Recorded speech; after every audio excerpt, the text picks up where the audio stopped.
Good evening, ladies and gentlemen. I'd like to welcome you once again to an evening of local history.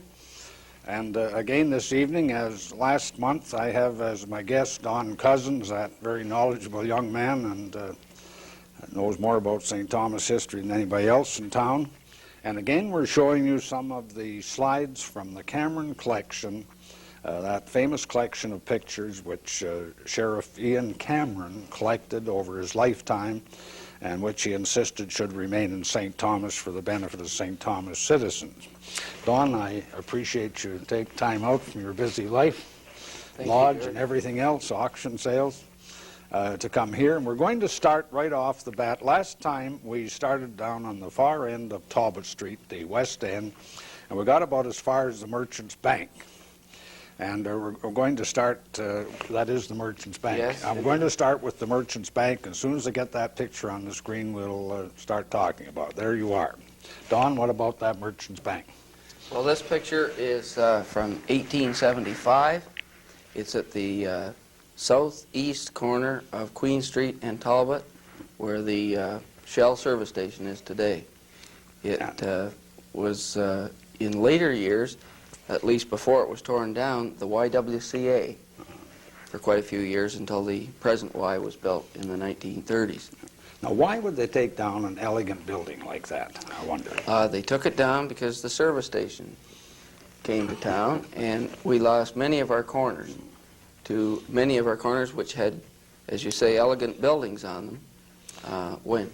You know, it's a funny thing, isn't it? In the 20s and the 30s, when the automobile sort of reached a peak, every village and town and city in Canada insisted that the main highway had to go right through their town. They were afraid they'd lose business. Yeah. Now, of course, we spend millions and millions of dollars building bypasses around towns and cities, just as we are in St. Thomas. So a building like this is torn down to put a service station because the age-old wisdom of service stations is they have to be in a corner. Right? That's right. Yeah. And as you say, we've lost nearly all the service stations in the west end of town. The present ones stand on the sites of famous and beautiful buildings. Of course, the oil companies had money in those days. But then, too, the city fathers and the people in the city, the businessmen, wanted the service stations in the city so tourists could be processed and wouldn't have to leave the main street. Yes. Don, there's some interesting things in that picture. There are trees in Talbot Street. Yes, much like they are today. Yeah, we're putting trees back. What's the building to the left of that bank? It was the Arkell Block. Oh, yeah. And in the next view, you'll see a better picture of the Arkell Block. There we are. There it is there. Now, And what's left of that block? there's nothing left of that block either. It is still part of the service station. Well, you know, that service station lot really doesn't look big enough to hold both the Arkell Block and that Merchants Bank. Yeah, I know. That's one of the things that you think when looking at these pictures, that the buildings took up more room than you can imagine. But that's not so. If you get out there, now this building here would be about 80, or maybe 60 feet in width, and there's enough room up there if you go up and measure it off. But it is very hard to believe that that building stood where it did. The next building to the left, and you'll see it better in another picture, is the Metcalf Block, and it still is standing. Yes. Where Arco TV Now, Arkell is. was a very famous man in St. Thomas, wasn't he? He came here fairly early. He was in half a dozen different businesses. He Mayor of the city. Mayor of the city, what, 5, 6 years? Quite a while, yes. Now, I know he was 5 years in a row one time, and then there are no Arkells left here, are there? No, I don't believe there are. they There's some went in to- Aylmer, I think. Are there some in Aylmer? There's some in Went to Aylmer. Toronto, and he At ran Guelph. for a member of Parliament once. Yeah, I believe he was. And he was the man, and they have an election campaign here. Thomas Arkell got a little kid when the Liberal Prime Minister of Canada, that would be Alexander Mackenzie, was here. He got a kid to holler fire after Mackenzie had talked for a couple hours. Now, I know, Don, you're a raging Liberal, and this is... Dirty trick. Yes. But you know, of course, Arkell was a Tory, and he was a great friend of the bar rooms and the taverns, and they had more licenses issued during his term. You than know, any other. after he was elected for the 5th time, a lady wrote a letter to the paper describing Arkell taking his supporters around and stopping at all the hotels. They were all owned by Liberals, I was afraid not. Well, let's get on to the next picture. Oh, yes. Now, this is the Metcalf block. Metcalf Block. This is looking west now. We were looking east before. We're looking west, and it's the south side of Talbot Street from Metcalf Street. And you can still see the remnants of that road night sign. Yeah, you can. It's one of the oldest things, I think, on Talbot Street that you can see up there, and it's really... What is that building about 1850 something? 54. 1854, and it was built by who? Ben Drake. Benjamin Drake. Ben Drake built it, and it was the beginning of the end for Ben Drake. With building this, he couldn't rent the buildings. It was too far east. Beautiful building, an outstanding building for the time. You know, you'd have a hard time convincing the merchants up in the west end of town that this was too far east. Yeah. In the 1870s, 1854 was too far east to rent. That's right. It was for many years known as the Albany House. It had various names, and it actually was in business until Prohibition came along in 1916 when it closed. It was a rather posh hotel. The bar room, they had a back room where the lawyers and the businessmen could go in the back door. Well, if you're down that way, look on the side of that building and see if you can still make out road nights if you're walking that way. Don, what are the poles there? Are those telephone poles? Yeah, they'd be telephone poles. This picture would be about 1890. The center part of the building is burned out. Yeah. Two-thirds of it is gone, the center part. It's just the part on the east end that's still there. No, the parts on each end. The center part was burned out. Yeah, but I say the east end is the only part that's still there. No, the west end's there too. The center part's burned out. I'm sorry, I see what you mean. There's a parking lot in the center. And the streets at that time, is that the streetcar track down the Oh, center? yes. Yes, it is. And that'd be that old streetcar line, really, that just ran to the station, eh? Well, it'd be 1890. So did they have the streetcar system in operation then? Oh, completely? yes. Yeah. Oh, yes, they did. Yeah. Yeah. This is a poor picture. It's on the other side of the street, on the south side. We're looking east, and it's the Grand Central block. And this end of it is Blackmore's Hardware. Which is now Albert's restaurant, eh? Yeah, Uncle Albert's. Uncle Albert's restaurant. And, Yeah, not in this building. No, but yes, he is. Isn't that No. the Blackmore building? No, Isn't that Hinks? And But that building was completely torn down, and the IGA was built on the site. oh, that's right. Yes. Yeah. This building doesn't remain. For many, it was Heppenstall's jewelry store for a while in there after it was first built, and then it became Blackmore's and Glowing Hardware. And Gib Johnson? And Gib Johnson was the last person to be in that hardware store. And then next to that is the Oddfellows Block and the Grand Central Hotel.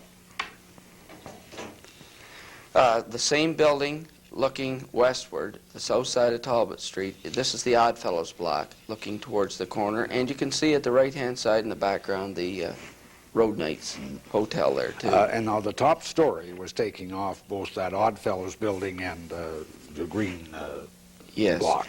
They divide them. I'm not sure whether the right-hand side was green and the left-hand side was the Oddfellows or which way it was, but green...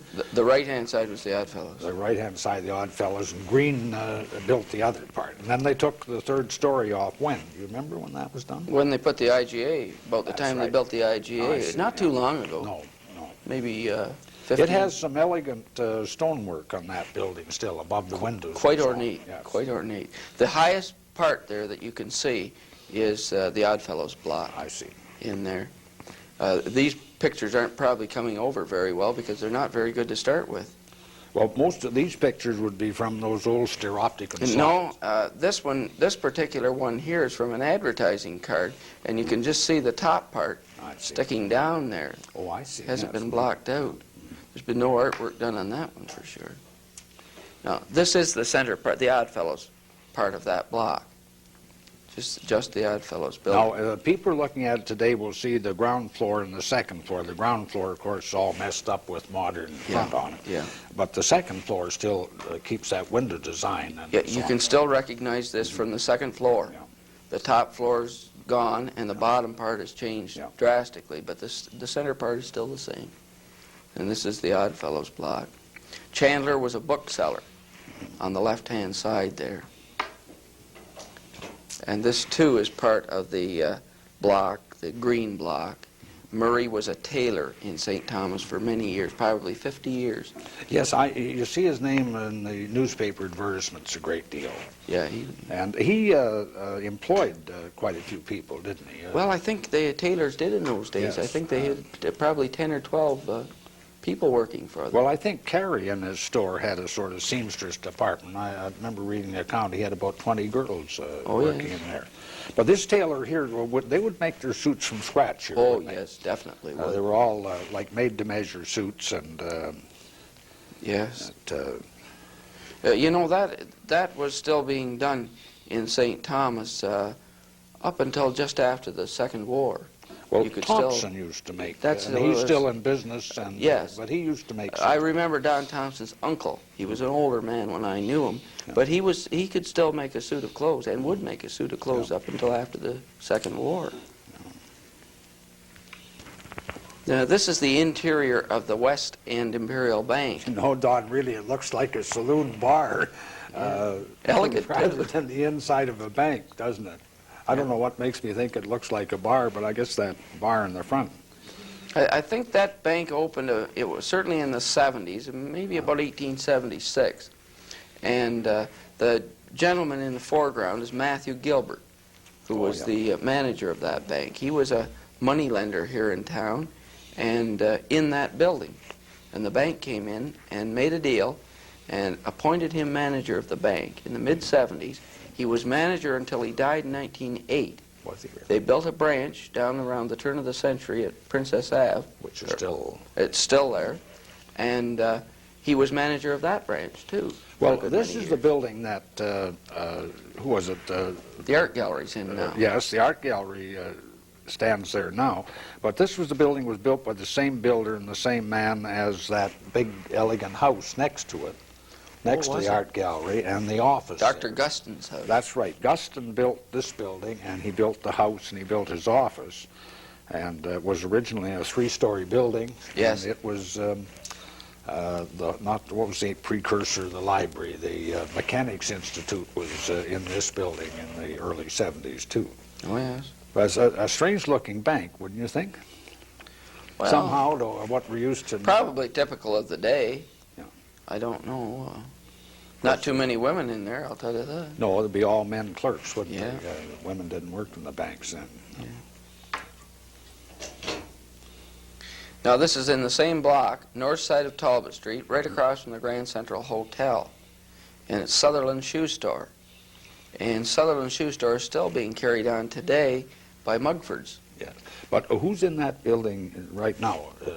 Well, I'm not sure. That's not where Simpson Sears is it? It could be, but I think that it's rather to the west of that. Because Dr. McClarty built a block in 1881 in that building. That's a very hard block to sort out of who did the building. But the part that's presently Simpson Sears and covered by that ghastly-looking front of black ironwork was the block that McClarty built in 1881. Mm-hmm. I think that this part of the block might be down near where Vere's was. Oh, yes. Or maybe just the next one to it. I'm not quite sure of that, although I have gone up and looked at this. And there you have the, it's a sketch of the Grand Central Hotel. And it was built in 1881 and 82. Yes. Yeah. By a sort of local consortium of businessmen. And it was really a remarkably elegant hotel. Oh, beautiful roof line, the mansard roof there. And it was, of course, just taken down in the last year. Yes. I got some of those tiles from the top of that. You did, eh?